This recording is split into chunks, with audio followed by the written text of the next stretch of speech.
Perguruan Tinggi dan IDIKA.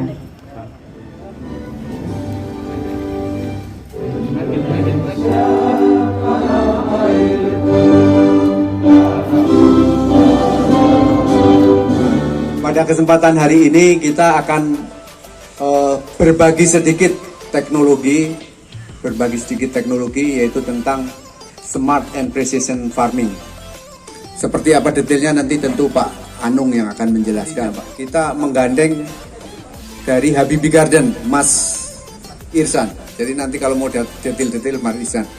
Kemudian nanti juga teman-teman kita dari Dharma Jaya tentu menguasai IT lebih luar biasa. Nanti Pak Firman atau timnya bisa juga kita kolaborasi. Karena sekarang ini kalau kita mengembangkan sesuatu tanpa kerjasama itu nggak bisa Pak. Jadi harus kerjasama. Bismillah. Bismillahirrahmanirrahim. Assalamualaikum warahmatullahi wabarakatuh. Perkenalkan, saya Anung Wahyudi. Saya mendapat amanah yang pertama adalah Kaprodi di program Sarjana Terapan Teknologi Berbenihan, kemudian sekaligus diminta untuk menjadi manajer dari Seed Teaching Farm. Jadi kita ada Teaching Factory Bapak Ibu yang kita kembangkan di Politeknik di Lampung. Ada 24 Teaching Factory, salah satunya adalah Seed Teaching Farm. Jadi Bapak Ibu yang saya hormati, Seed Teaching Farm ini berdiri tahun 2019, kemudian kita terus berbenah. Hingga saat ini kita sudah berkolaborasi, sudah MOU dan SPK dengan IDUKA, yaitu dunia usaha dan dunia industri kita. Yang pertama adalah kolaborasi dengan PKHT IPB, Pak Firmansyah. Jadi riset terapan kami kolaborasi dengan Pusat Kajian Hortikultura IPB. Ini juga sudah sempat meresmikan tubuhnya ke sini. Hasil yang sudah ada tahun ini adalah publikasi internasional, sudah kita lakukan di sini risetnya dan terindeks Scopus antara Polinela dan IPB bersama juga dengan mahasiswa. Boleh sedikit tepuk tangan biar mahasiswanya semangat. Terima kasih, karena tanpa mahasiswa juga tidak akan berjalan. Alhamdulillah, terima kasih. Kemudian kedua, ada kerjasama kami juga, ini yang paling penting. Program ini adalah program matching fund dari Kementerian Pendidikan, Kebudayaan, Riset dan Teknologi. Kami mendapatkan pendanaan sebagaimana dengan Dharma Jaya juga mendapatkan. Jadi di Lampung ini ada dua yang mendapatkan, satu dari kami dan satu dari Dharma Jaya Pak ya. Kami di BAT 1, kemudian Dharma Jaya di BAT 8 ya, di BAT 8. Jadi dananya disupport dari kementerian itu. Kemudian hari kemarin kita kerjasama MOU dengan PT SWSIT Indonesia Cap Tanah Merah. Jadi kegiatan ini juga disupport dari sana. Jadi SWSIT Indonesia untuk produksi benihnya dilakukan di farm kami di sini, yaitu produksi benih hybrid untuk timun dan pare, juga melibatkan mahasiswa melalui program Project Based Learning yaitu MPKM. Dan ke depan akan untuk pertanian expo. Jadi banyak sekali. Kemudian disupport juga dengan PT Agri Makmur Pertiwi. Kemudian ada banyak sekali kolaborasi yang ada di kita, dan terutama Habibie Garden.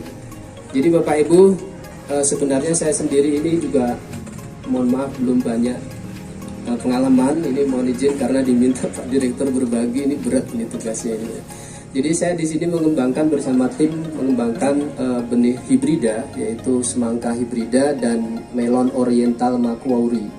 Jadi melon oriental chamoy Pak ya, kalau bahasa Koreanya chamoy. Melon ini sepertinya cukup lumayan produktif karena 2 buah atau 3 buahnya itu 50.000. Jadi kita kembangkan benihnya di sini, karena kalau kita jual buah Pak, 1 buah atau 2 buah 50.000. Tapi 1 buah itu kalau kita menerapkan ilmu teknologi benih, 1 buah itu ada 400 biji. 1 bijinya 2.000 Pak. Jadi 1 buah itu 800.000 kalau dijual benih. Kalau dijual buah, 2 buah hanya 50.000. Artinya ilmu dan teknologi itu sangat penting, added value-nya untuk menambah produk itu lebih meningkat. Kemudian sebenarnya konsep ini kita berangkat dari pertanian yang konvensional selama ini. Kemudian petani juga, mohon maaf ya, ini mahasiswa kalau belajar pertanian hanya nyangkul dan membersihkan dan nanam, mungkin kalau belajar ke saya bilang sudah belajar saja ke Pak Demo di rumah. Pak Demo mungkin lebih pinter dari saya kalau hanya ngajarin macul, nandur dan sebagainya gitu. Jadi harus belajar ke perguruan tinggi itu belajar teknologinya. Nah, teknologinya kita kembangkan sekarang, maka ada beberapa isu pertanian, global agriculture issues itu. Yang pertama isunya adalah global warming atau climate change.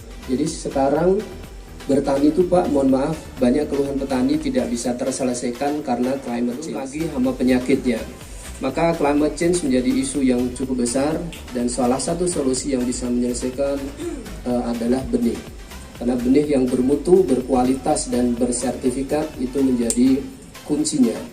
Kalau benihnya sudah bermutu maka insya Allah panenannya juga bagus. Dan isu yang ketiga adalah digital farmingnya Pak. Jadi sekarang sudah karena climate change tidak bisa dikendalikan. Ini saya tunjukkan, Bapak bisa lihat di sebelah kiri itu tanaman yang open field dan sebelah sana lagi ada di dalam greenhouse. Kita juga punya greenhouse di bawah. Jadi ada beberapa greenhouse yang kita inikan untuk produksi benih untuk mendapatkan high quality of seeds-nya tadi. Ya kalau open field kita dia bisa kendalikan Pak, kecuali kita mendapat izin dan ridho dari malaikat. Ya. Hujannya tolong minggir dulu gitu kan, nggak bisa Pak ya. Jadi ini harus kita kendalikan dan yang di dalam greenhouse sudah kita kendalikan dengan digital farming. Jadi saya bisa pantau dari Android saya apa kondisi di dalam dan di sana juga ada kamera, suhu, data, kelembapan semuanya bisa dipantau dimanapun saya berada. Saya bisa akses dan saya juga bisa live kamera ya. Dan sekarang saya tidak perlu harus ke sana, saya cukup kontrol dari Android saya untuk semua aktivitas. Nanti kita akan lihat di dalam. Untuk detailnya nanti Habibie Garden, Pak Irsan, mohon izin mengenalkan Bapak mitra kami untuk program ini adalah Habibie Digital Nusantara. Sedikit menjelaskan tentang Smart Greenhouse yang sudah Bapak-Bapak Ibu-Ibu kunjungi tadi barusan. Jadi ini adalah salah satu bentuk kami kolaborasi dengan Polinella. Bagaimana kita membuat sebuah teknologi terapan Pak untuk bisa breeding ataupun produksi tanaman-tanaman yang punya high value seperti melon, semangka dan lain-lainnya lah. Intinya kalau horti dan buah-buahan saya rasa dengan teknologi ini itu secara bisnis masih masuk Pak. Jadi ini gambaran umum aja Pak, hitungan cepat ya Pak. Investasi katakanlah 250 juta gitu untuk investasinya. Nah, depresiasi itu 10 sampai 15 tahun. Artinya satu musim itu 16 juta Pak. Satu musim sampai Bapak panen, seperti yang Bapak panen seperti sekarang ini, itu biaya produksi dan investasi yang depresiasi tadi itu 16 juta. Nah, ini kalau dikali-kali untuk satu pohon itu 500 pohon Pak. Nah, satu pohon itu bisa potensial 3 kilo. Melon katakanlah di supermarket ataupun di pasar-pasar gitu ya, per kilonya untuk melon premium itu 20.000 Pak. Jadi hitung-hitungannya revenue itu bisa satu kali musim 30 juta Pak. Dengan biaya 16 juta tadi, artinya setengahnya lagi adalah profitnya Pak.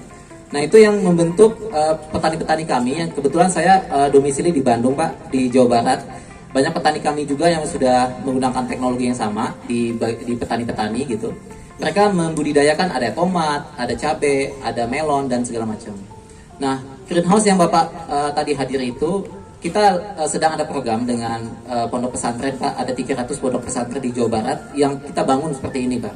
Bentuk kontribusi kami untuk meningkatkan petani muda Pak. Jadi di Indonesia ini kalau gambaran umum Pak ya, regenerasi petani muda itu semakin lama semakin turun Pak.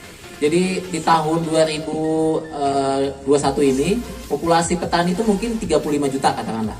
Hanya 8% Pak petani mudanya gitu. Dan ini adalah bisa dibilang ancaman buat kita yang akan ada bonus demografi di tahun 2045. Nah, dengan adanya teknologi ini harapannya bukan hanya kita Pak yang bisa WFH, tapi petani juga bisa WFH gitu Pak. Jadi tadi Pak Anung sempat menjelaskan singkat bahwa petani itu tidak hanya mencangkul, kemudian membuat bedengan dan segala macam. Tapi dengan adanya teknologi dari kami, mereka bisa bercocok tanam dari aplikasi Pak. Jadi bisa melakukan penyiraman, pemupukan, bahkan pemupukan dari handphone Pak. Jadi selama ini mungkin petani-petani memanfaatkan handphone itu hanya untuk nonton YouTube. Tapi dengan adanya teknologi ini, petani-petani muda yang handphonenya tadi hanya untuk buat main game, kemudian ini segala macam, dia bisa untuk kerja juga. Jadi bukan hanya pegawai aja yang bisa WFH, tapi petani juga bisa.